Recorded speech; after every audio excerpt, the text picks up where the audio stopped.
I want to talk to you about some books that are very, very special to me, the meaning of my life and how they've shaped me. And I've been wanting to do something like this for a very long time. There's lessons wrapped in all of these books. Maybe you can add a few to your shelf. So get in chat, say hi. Let me know where you're watching from. Carlos, great to see you. Elena, Fox, Michael, say hey to you. And Helene, Thomas, what's up? Edward, how are you? Yunli, Alfonso, thank you for the birthday wishes. Sue, AG, from Kauai. Oh, jealous, Amanda. I'm jealous. A. Starker, thank you. Thanks for the birthday wishes. And thank you for all of you who emailed me yesterday or DM'd me, or those of you that have my phone number texted me. I read and responded to everyone. And if I haven't gotten to your message on social media, I will, because I read all of those because it just brings me joy. Okay, speaking of joy, we are gonna talk about books today. Before we do that, let me know where you're watching from. If you have any job search related questions or career development questions, we're going to do our usual Q&A after I run through these books. So put some question marks in front of them. If you're a boot camper, let me know that, or a leader. We've got a lot of things coming up for you this month, and I always like to cheer you on. With that, let's get rolling. So today I wanted to talk about a number of books, 10 specifically, that are very meaningful to me in my life. Now, I love when influencers actually share books they've read, whether they're health books, finance books. A lot of self-improvement is always on my shelf. And I like when they run me through them. And I could probably run you through these books in 10 minutes. But I don't want to do it that way. I want to share with you a list of books that truly transformed my life because of the trajectory that they put my life on. And the lesson is there inside each of these stories that I want to share with you, because I think that the story itself will apply to your life, even if you're not interested in looking at the book. So I'm going to run through 10. I might have a couple of honorable mentions that I sneak in. So maybe there's a dozen or a baker's dozen here, but I think it'll be a lot of fun. So buckle up, and I'm going to start with the first one. And it was Wednesday, November 26th, 1997. I'm pretty sure I got that date right. You sort of don't forget days like this. It was a Wednesday. It was the Wednesday of Thanksgiving weekend, and it was snowing like crazy in my town. And I had been managing a project with a lot of people at a consulting company that I worked for. I was doing a project for an oil client of ours, and we were working nonstop, 7 days a week, from early in the morning till 10 p.m. at night. We probably were working, 8 to 5 on Saturdays and Sundays, and it was a real grind. And I needed a few hours just to get my head wrapped straight. And I told my team, I had 12 team leaders. They all had a bunch of people that reported to them. So it was a pretty large project. Why we were working all those hours is a whole nother story. But it was Wednesday, and it was about midday, right after lunch.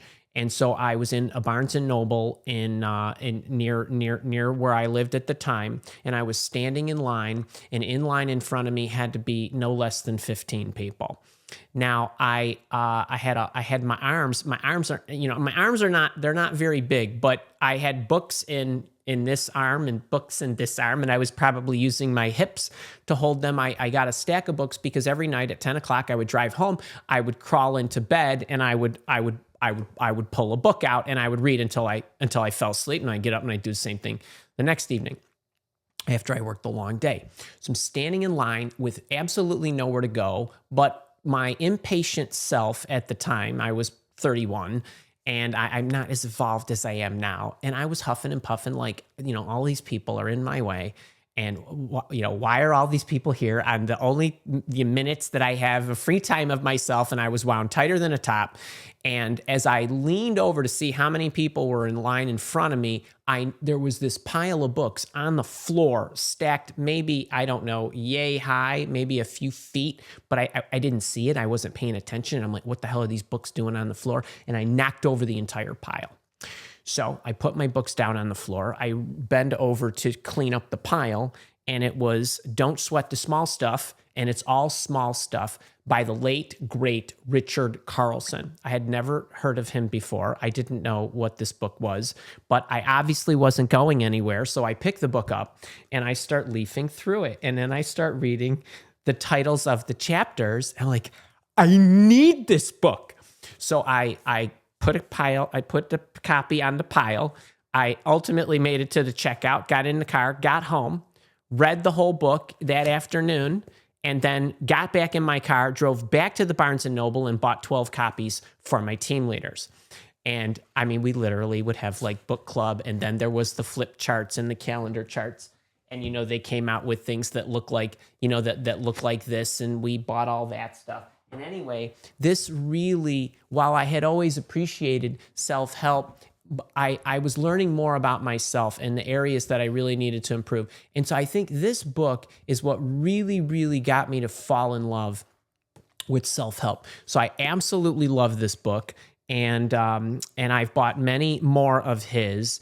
And he died at, I think, 47 years old, which is a tragedy because of all the great material he's put out. So Don't Sweat the Small Stuff. This is number one. And by the way, I probably should have said this. I'm not necessarily going through these books in the order in which I read them, but I grouped a few of these mindset and self-help books up front because I really, really enjoy these. So that's number one.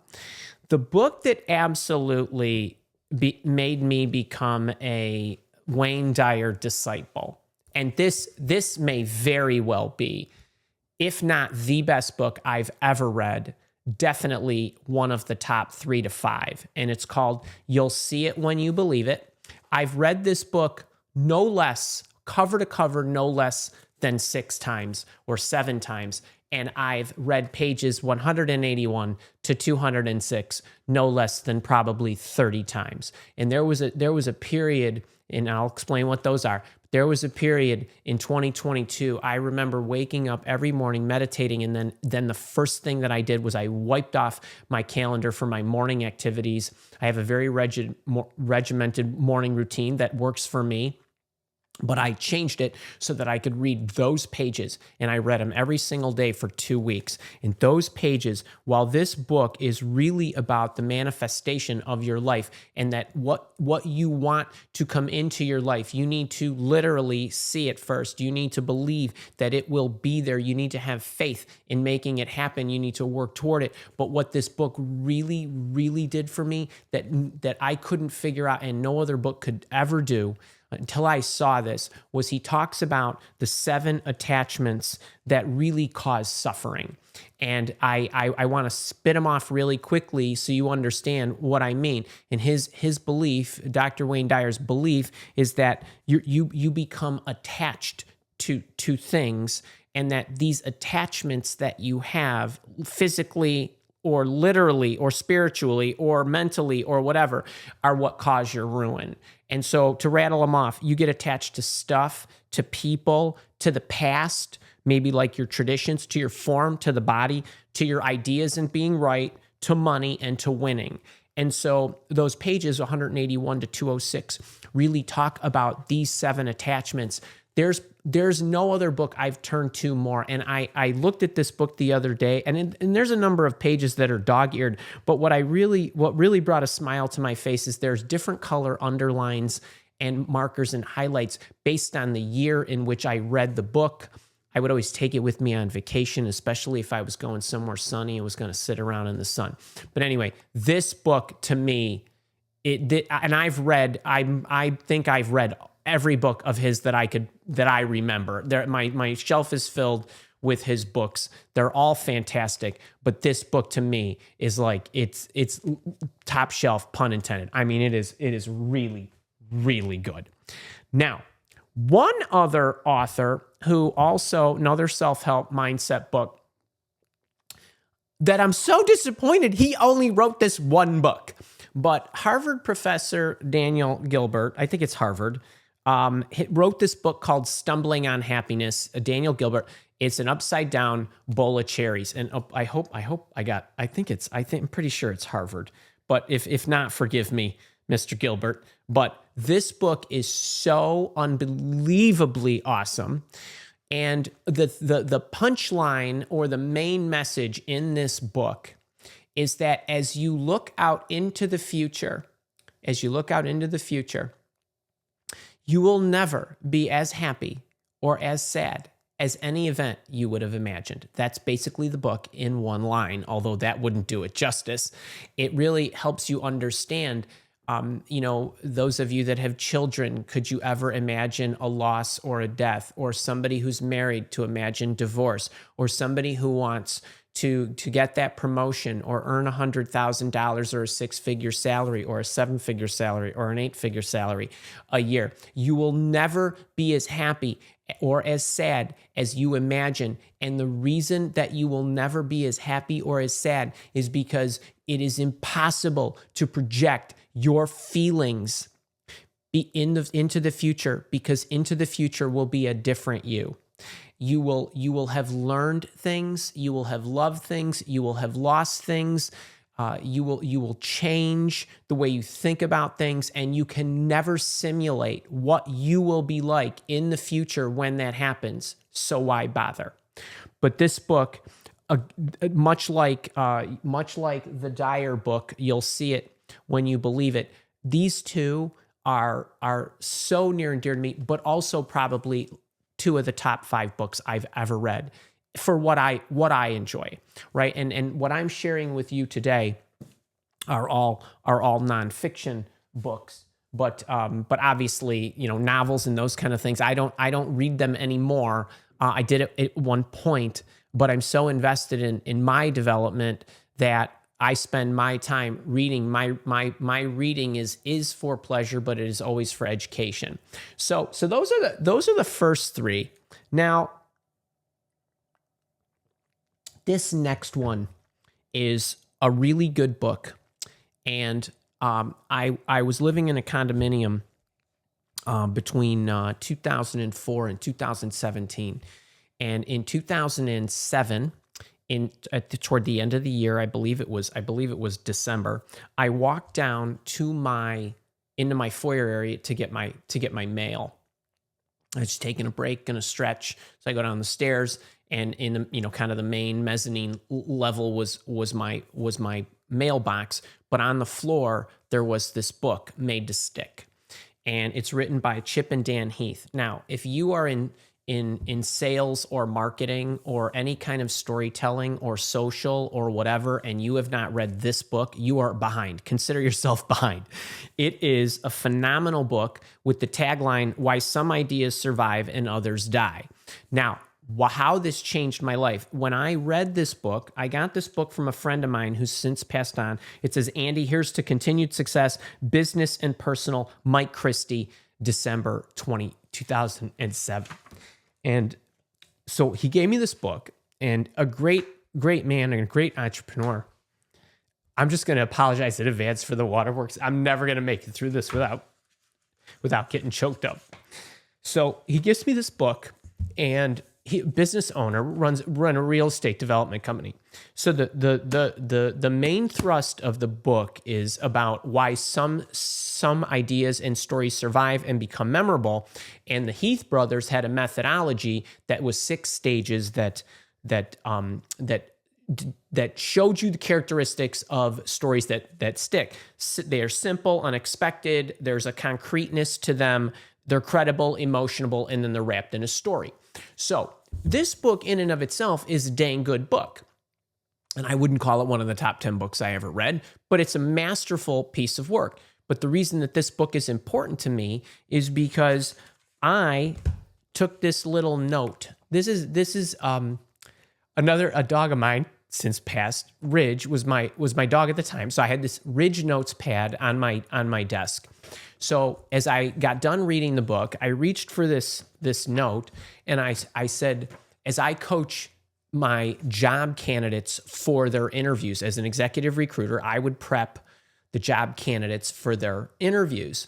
I said, I need to use the Heath brothers, the backbone of their methodology, as the methodology that I use to teach job candidates. So I literally would prepare individuals for their jobs that they would go in and talk to my clients. And I made what is known to many of you now is the interview intervention methodology of storytelling, where instead of that simple language, it was really about keeping it simple. The unexpectedness is capture and keep their attention. The concreteness is talking their lingo. The credibility is make them believe you. The emotional aspects is getting them to care, and the story aspect is getting them to act based on your inspiration and becoming memorable. And this note card is what I would use, and it sat on my desk. And so between 2008, 9, and 10, and almost into 11, I would continue to talk this methodology to individuals. Now, some of you that have read the Zebra Code, you know that I articulated this way of coming up with new ideas that are spawned from things that you see. I call it el aliqua, out of something, as opposed to el ex nihilo, which is, or it's ex aliqua, out of something, as opposed to ex nihilo, out of nothing. But great ideas are spawned from things that you see, and they're around you all the time. So what was happening as I would coach individuals and they would tell me how much they enjoyed this methodology, I knew that at some point I would need to put that book together.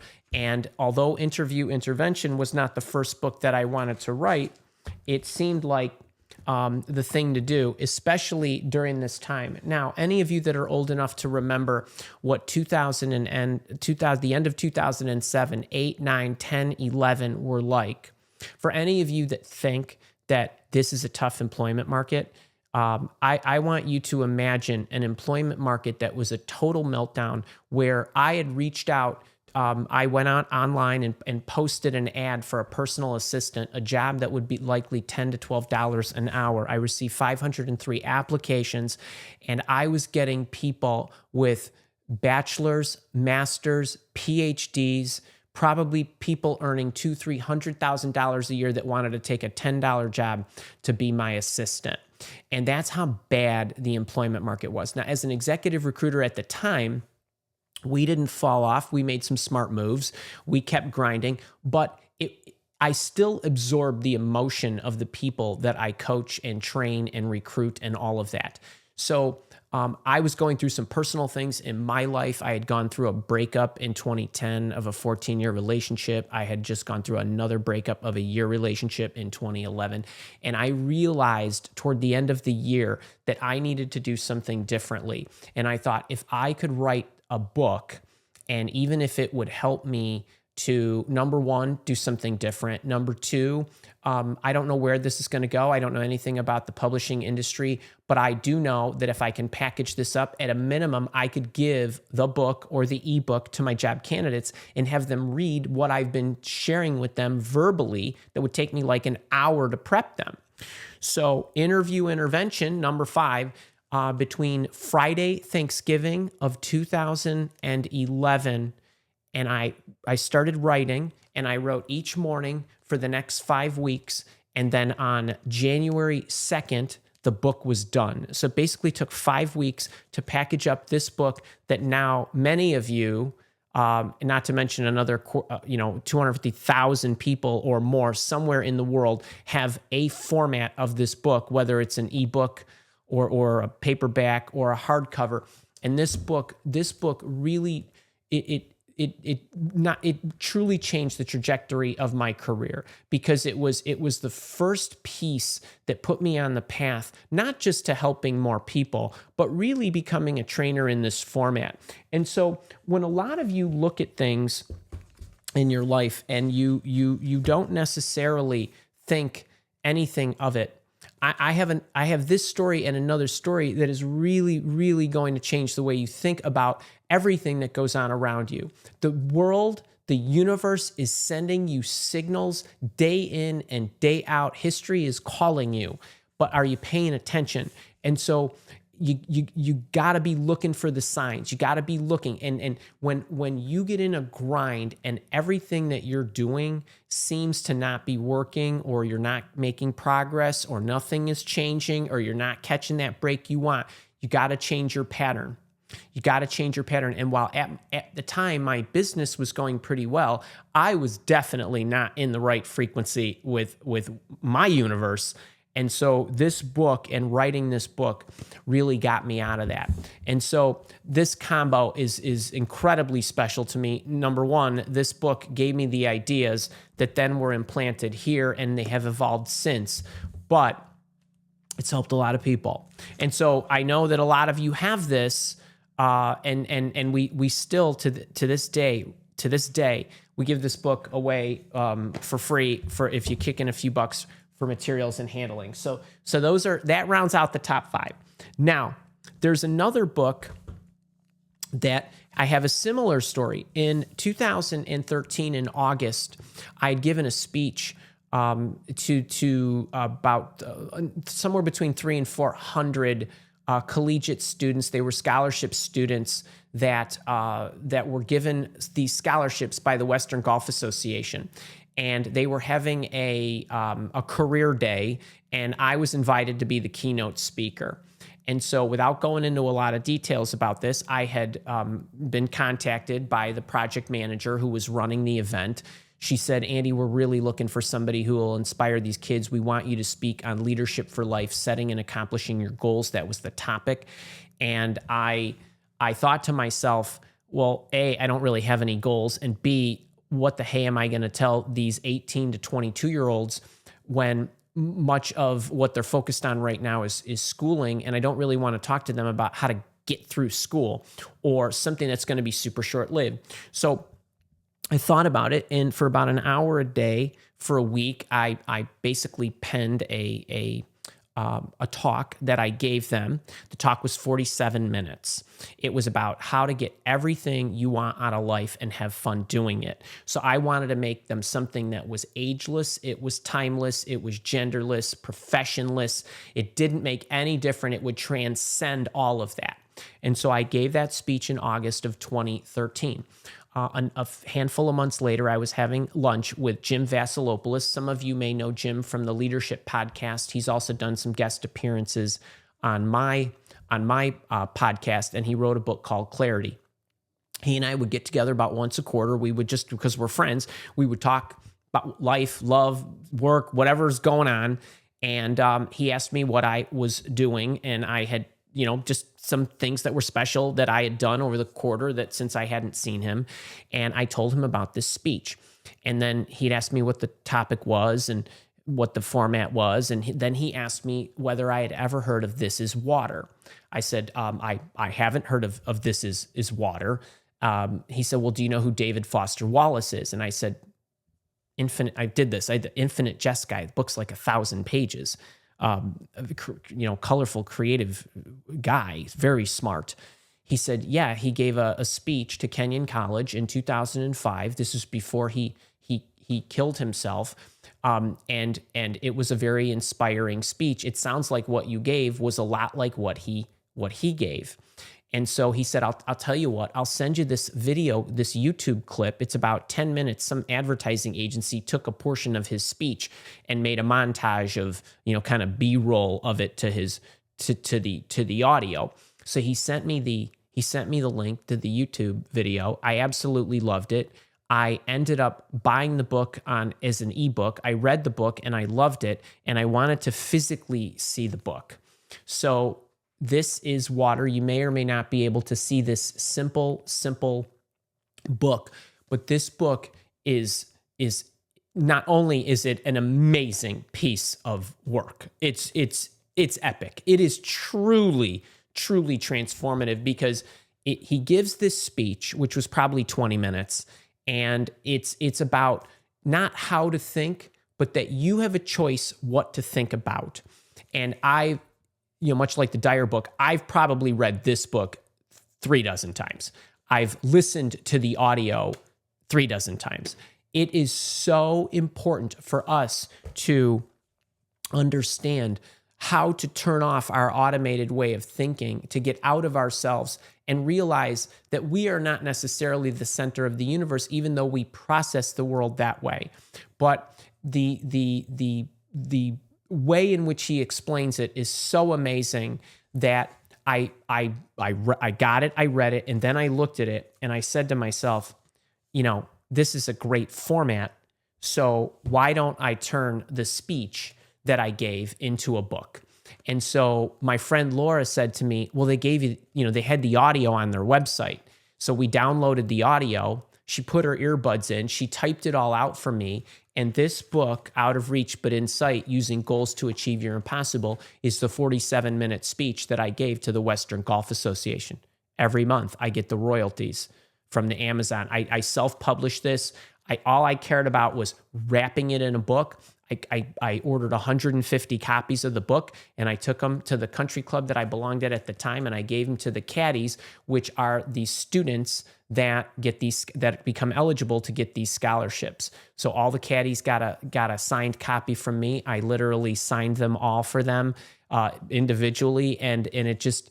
This book, you could read this book in a half an hour, or you could listen to the audio if you have my audio.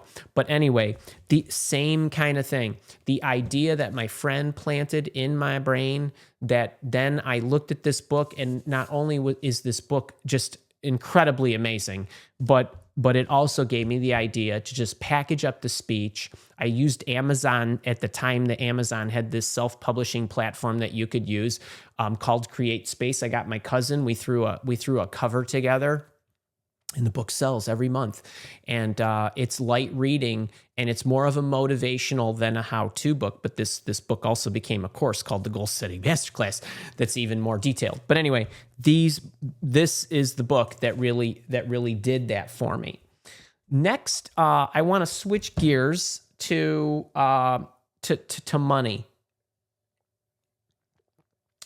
So when I was 30, I had been working really hard to save and invest my money. I had been doing it for 8 years of my entire professional life, even before that, even when I was in high school and in college. And at this time, when I was 30, this book, The Millionaire Next Door, came out. Now, it is one of my absolute favorite financial books because it talks about the mindset of the millionaire. And there is a reason, and this is according to the Ramsey Group. They've done surveys about professions that become millionaires. There's a reason engineers are the most popular millionaires, and accountants and teachers, yes, teachers, and other business managers and people of that ilk, because there is a method and a practice to becoming wealthy. It is not about having the bank. It is about making the money that you're getting work for you. And this book really cemented a lot of the things that I was doing at that time. But I would say this is the book that probably got me to fall in love with financial books. Now, I've done a financial talk before. I've done a leadership session or two on personal finance. I've also talked about money books that I absolutely love. This might not be my absolute favorite money book, but it was the one that really steered me in the direction and kept me going as what the authors and Thomas Stanley calls a prodigious accumulator of wealth. It has more to do with what you do with your money than the amount of money that you earn. So this one has a special meaning. I've given this book away to dozens of people. It's, obviously it's almost 30 years old now, but it is a big help to those that are interested in personal finance. I also like, if you're interested in other ones, The Only Investment Guide You'll Ever Need by Andrew Tobias. I do love The Psychology of Money as well. I like A Simple Plan to Wealth by J.L. Collins. So there's a number of good ones. And then when it comes to my health, I don't feel like there is anything that is a higher priority than my health. Nothing is a higher priority. My relationships matter to me. My vocation matters to me. You all matter to me. My friendships, all of that, my siblings, my puppies. But I can't be the best me unless I'm in great shape, meaning mind, body, spirit. And I didn't know what it meant, truly, truly meant, to eat right and take care of yourself until I read this book, Good Energy. It's relatively new compared to the other books I've shared with you by Casey Means. I've read probably, 70 to 80 books on health, diet. I've tried different formats of diet. I don't diet to reduce calories or anything like that. When I say diet, I'm talking about the formats of the foods that I put in my body. Once I understood all the rules of metabolism and metabolic health, my entire existence changed. I mean, I went from high energy to super high energy. I went from healthy to super healthy. I don't have one hangnail or a pain in my body, and I put my body through hell. Not just working out, but I'm talking about just the way I attack my work, just the mental energy I expend, the physical energy I expend. When you understand how to evaluate foods, what will work for you, and how it's registering, my whole life has changed. So I've been on a very strict diet since early in December. So let's call it 9 full months. And I have never felt this good. And I've gone through detoxes before, but I've never felt this good, this alert, this razor sharp, this physically sound. And I'm 59. And I mean, I feel amazing. And so what Casey Means does is she educates you on the metabolic health, helping you understand what it is, how you get it, how you lose it. But then she also breaks down the tests that you ought to and how to evaluate them, the foods and how to evaluate them, and what the foods do to your body. And so for those of you that know my diet, I subscribe to her philosophy, what she calls, if you can get rid of the unholy trinity, it will truly, truly make the hugest difference. And the unholy trinity is refined sugars, refined grains, and seed oils. And so there ain't any of that in this house. And my wife eats pretty much the same way. We have virtually the same kind of diet. And I couldn't believe the transformation in only a short period of time when ultimately I reduced sugar. Now, I don't eat candy bars and things of that nature, but when you strip out all the refined grains and all the carbohydrates that generate that sugar in a format you don't want, it really, really not only transformed the way I feel, but also my body composition. And I know obviously you only see me here from the chest up, but it really makes a huge difference. So this is the best book I've ever read on this subject, and it has given me new insight into what it means to eat right. All right, next book. This book, yes, it's my own book, but this book is hard to describe what this book did for me and means to me, because there are Interview Intervention and Out of Reach but in Sight, and even The Hiring Prophecies, which I didn't mention, my third book. Those books are written on a very narrow subject. But to try to bring form to what I think is the most important, not to mention most complex aspect of our vocation, our lives, your career is a big part of your happiness. And while many people want to get by on doing the minimum, making the maximum, earning the maximum, I wanted to try to create something special for those that truly wanted to give it their all. And I took what I thought was the most complicated problem. I took 36 years of experience. I tried to build it into a methodology that people would understand, and then give them the very, very best lessons to help them. And the book itself it's really hard to describe all the skills that you need to draw upon in order to bring something like this to life. Now, bringing a book to life is not the toughest thing in the world. But if you want to solve a problem that has been unsolved by billions of people, and you want to create it into a format, you have to sell it to somebody in order to get it published. You have to draw on your experience in order to build the methodology. You have to draw on skills to write it. But the other thing is the level of discipline that it takes to put a 100,000-word book in play while you are also working full-time and then some, and trying to run your business and do all these other things. And then there's the skills that it takes in order to come up with the individual lessons.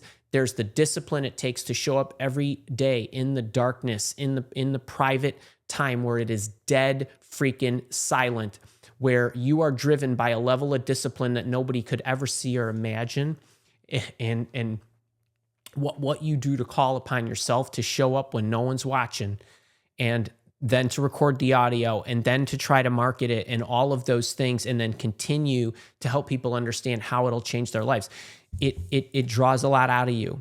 And so what this book did for me was this is without a doubt the toughest thing that I ever had to do, put into one thing. And when you could do something like that, where you show up every day when no one's watching, you'll know what you're made of. So this book, this was a rough one. So I hope you enjoy that one. Now the last one, this is something I came to new recently. So one of the things that you probably get the sense of, even if you haven't seen this, but even if you just showed up right now and you saw some of my YouTube videos, you see the way I teach, you see the way I approach life, you see the way I answer the questions. I have not had trouble finding avenues to improve myself. Training programs, books, all of these things that the books, the lessons are easy to find. And so knowing that I can improve something if I could just keep working at it, that's one thing. But I'm a searcher, I'm a real dreamer, and I want answers. And I will go to any length to try to find them. And so one of the things that has always escaped me is why I am the way I am. So I can improve myself. I can write books. I can become a better writer. I can become a better teacher. I could become a better communicator. I could become better at audio, visual, and any of this stuff. I mean, I could always figure that out. I could become more empathetic. I could become more focused. I could become more organized.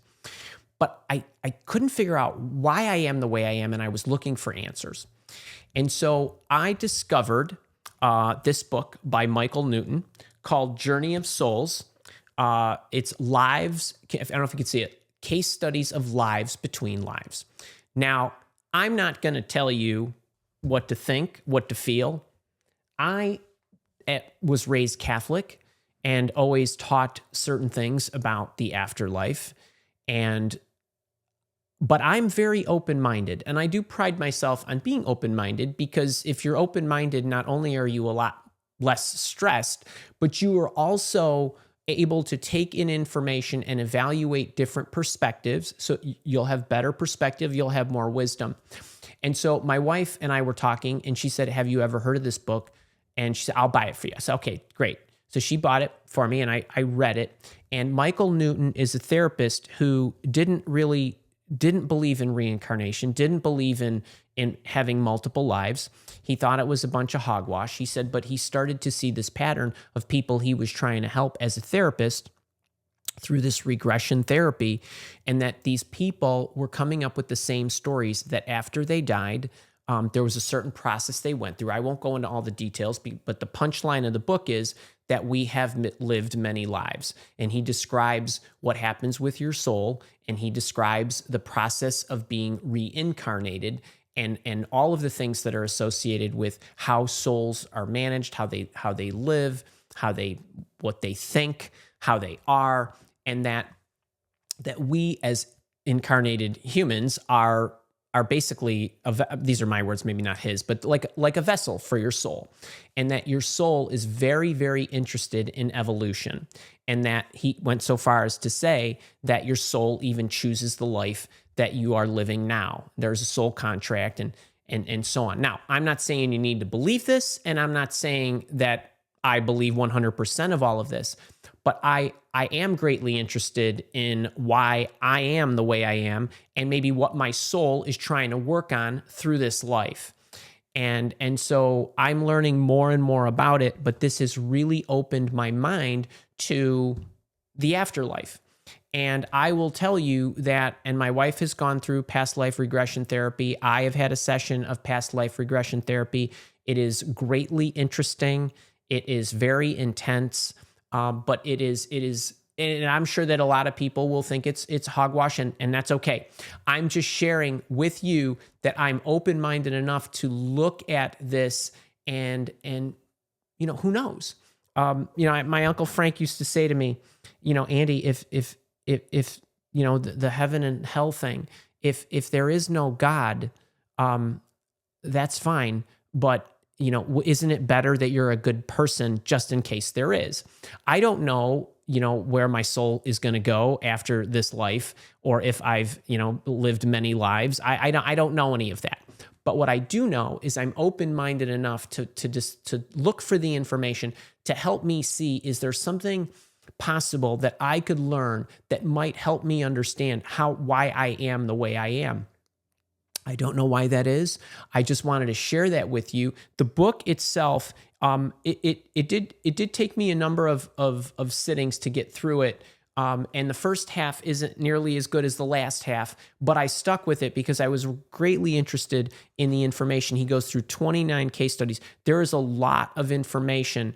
I think another book my wife got me was Many Lives, Many Masters. I haven't read that yet. And other ones like this. There's lots of stuff on YouTube that I've come to really enjoy on the topic.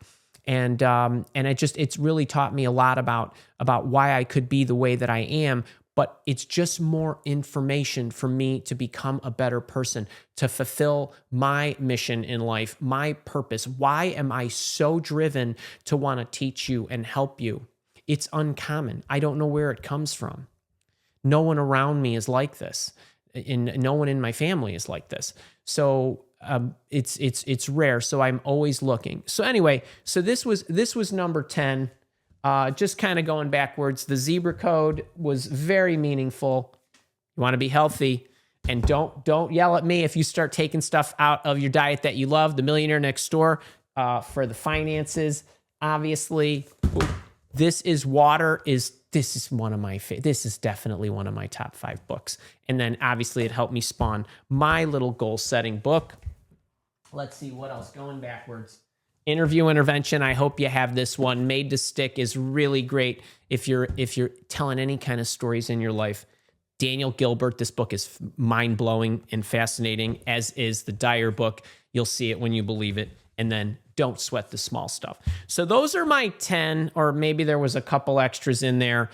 Kara has hopefully been putting the links in along the way. I don't know if she's been doing that. And then also in the description of this YouTube video, there will also be links to the book. So I hope you enjoyed that. I know it was a little bit different. I wanted to try to get it done in 45 minutes, which seems like I did.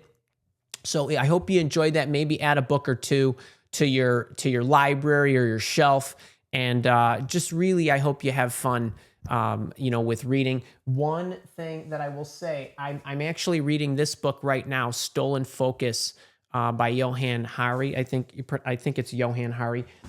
It's an amazing book that just is. I happen to be about halfway done with the book, and one of the things that he said is, we're reading less and less, but we're remembering less and less, simply because of the digital age we live in.